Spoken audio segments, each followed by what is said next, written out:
Các nghệ sĩ, thần tượng Hàn Quốc thường không công khai chuyện tình cảm riêng tư để tránh bị soi mói và ảnh hưởng đến sự nghiệp. Nhưng nếu cặp nghệ sĩ nào chót lọt vào tầm ngắm của Dispatch, hãng săn tin giải trí hàng đầu Hàn Quốc, thì chuyện tình cảm của họ khó mà giữ kín. Lịch sử huy hoàng của Dispatch hiện tại là trang săn tin nhanh nhạy hàng đầu Hàn Quốc. Nhưng khi bắt đầu họ hoạt động với số nhân viên ít ỏi, gồm 9 người, 5 nhà báo, 2 phóng viên ảnh, 2 nhân sự văn phòng. Dispatch từng công khai nhiều bê bối chính trị và giải trí, ví dụ tung bằng chứng cho thấy công ty giải trí IGNT có liên quan tới sở căng đan của cựu Tổng thống Park Geun-hye hay việc G đưa ra gần được nhận biệt đãi trong quân đội. Nhưng truyền thống khiến Dispatch nổi tiếng khắp châu Á là việc công khai các cặp sao hẹn hò vào đúng ngày mùng 1 tháng 1 đầu năm. Truyền thống này đã được bắt đầu từ năm 2008. Trong lịch sử của mình, Dispatch từng nhiều lần gây chấn động như tung loạt ảnh hẹn hò của nữ thần Kim Tae-hee và Bjorn năm 2013 khiến Bjorn trở thành kẻ cắp quốc gia. Năm 2014, Dispatch tiếp tục khiến công chúng sốc khi công khai ảnh hẹn hò của tình đầu quốc dân Juna, SNSD, và con rể quốc dân Lee Seung-gi. Năm 2018, Dispatch còn khuyến mãi công chúng bằng cách lật tẩy liên tiếp hai cặp nghệ sĩ là G Dragon, Lee Joo Jung và Lee Jung So Min.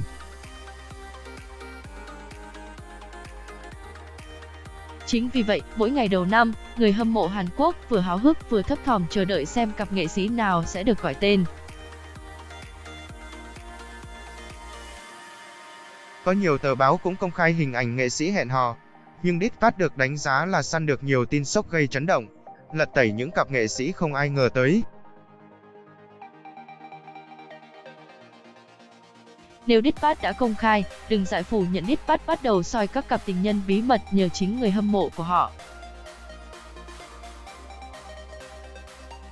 Fan thường chú ý đến các cử chỉ bất thường của thần tượng và bàn tán trên diễn đàn, mạng xã hội.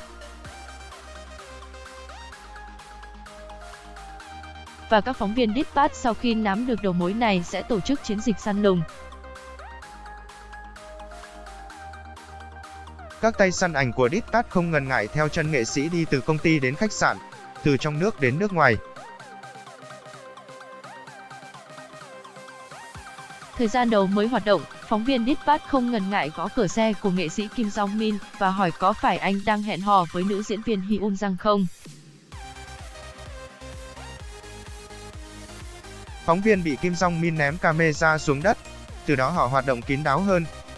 Dispatch có nguyên tắc hoạt động khá rõ ràng, họ khẳng định thường theo dõi các cặp sao trong khoảng thời gian dài cho đến khi đủ bằng chứng xác thực. Yêu cầu của trang là các cặp nghệ sĩ phải hẹn hò với nhau ít nhất 3 lần trở lên, trong các cuộc hẹn phải có những cử chỉ tình cảm đủ để chứng minh họ đang yêu nhau. Vì dành nhiều thời gian để theo chân các ngôi sao nên Dispatch có chứng cứ rất chính xác. Công chúng nhận định một khi bị Dispatch tung tin thì tốt nhất nghệ sĩ đừng phủ nhận.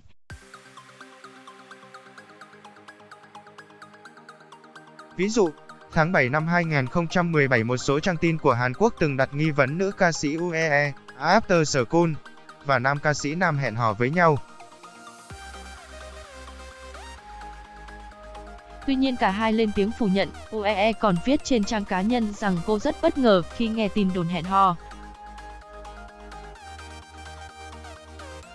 Ngay lập tức, Dispatch tung ra bộ ảnh cặp sao hẹn hò cùng nhau với nhiều cử chỉ tình cảm. Hai nghệ sĩ nhất quyết không thừa nhận, khiến Dispatch tiếp tục tung video quay cảnh họ ôm nhau mùi mẫn.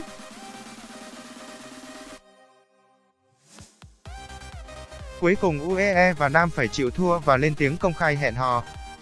Nhưng hậu quả là họ bị chỉ trích vì đã lừa dối công chúng. Những nguyên tắc công khai chuyện hẹn hò các phóng viên săn ảnh thường bị chỉ trích là những kẻ chuyên rình mò cuộc sống riêng tư của nghệ sĩ và bán tin tức cho các trang báo để lấy tiền. Đôi khi, chính những trang tin này lại bán lại ảnh cho nghệ sĩ để họ giấu giếm scandal. Tuy nhiên, Dittpart xác định rõ ràng rằng trang này có nghĩa vụ đưa tin tới khán giả và phóng viên của họ không phải những tay săn tin để kiếm tiền từ chuyện tình yêu của ngôi sao.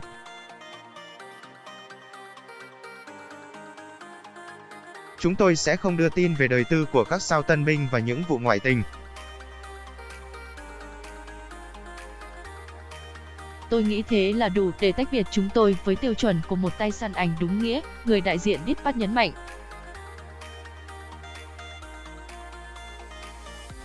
Với nguyên tắc đạo đức của mình, Dittpart khẳng định không muốn phá hủy sự nghiệp của các tân binh khi vị thế của họ còn chưa vững chắc đã bị lung lay bởi tin đồn tình cảm.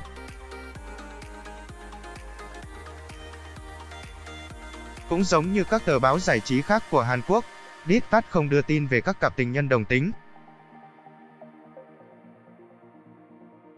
Trong trường hợp nghệ sĩ có quan hệ tốt với Dittpart, họ cũng giữ kín tin hẹn hò để không làm ảnh hưởng đến sự nghiệp và tình yêu của cả hai. Đó là lý do trang có khá nhiều hình ảnh của cặp Song Joong Ki, Song Hye Kyo nhưng không tung ra. Chúng tôi biết họ hẹn hò khi cả hai sang Nhật cùng với nhau, nhưng vì nghĩ họ rất nghiêm túc phát triển mối quan hệ này nên chúng tôi không công khai, người đại diện Dittpart từng tiết lộ. Năm 2018, Dittpart được bạn trai cũ của Gu Haza liên hệ, nhờ tung video cảnh nóng của nữ ca sĩ. Nhưng Dittpart đã đáp lại bằng việc tung hình ảnh cho thấy Gu Haza bị bạn trai bạo hành thâm tím khắp người và chảy máu tử cung. Trang này cũng nhiều lần đứng về phía Gu Haza trong vụ scandal và cương quyết không tung hình nóng của nữ ca sĩ. Tuy nhiên, Dittpart cũng vấp phải những chỉ trích từ đồng nghiệp và người hâm mộ của các ngôi sao. Lý do là bởi nghệ sĩ cũng có cuộc sống cá nhân của riêng mình và hành động của Dittpart bị cho là xâm phạm đời tư của nghệ sĩ. Nhưng một số ý kiến cho rằng nhờ có Dittpart mà nghệ sĩ biết giữ gìn hình ảnh của mình hơn, tránh gây ra các vụ rắc rối. Sao thế giới Kim Woo Bin tình tứ nắm tay bạn gái đi dạo sau thời gian dài điều trị ung thư?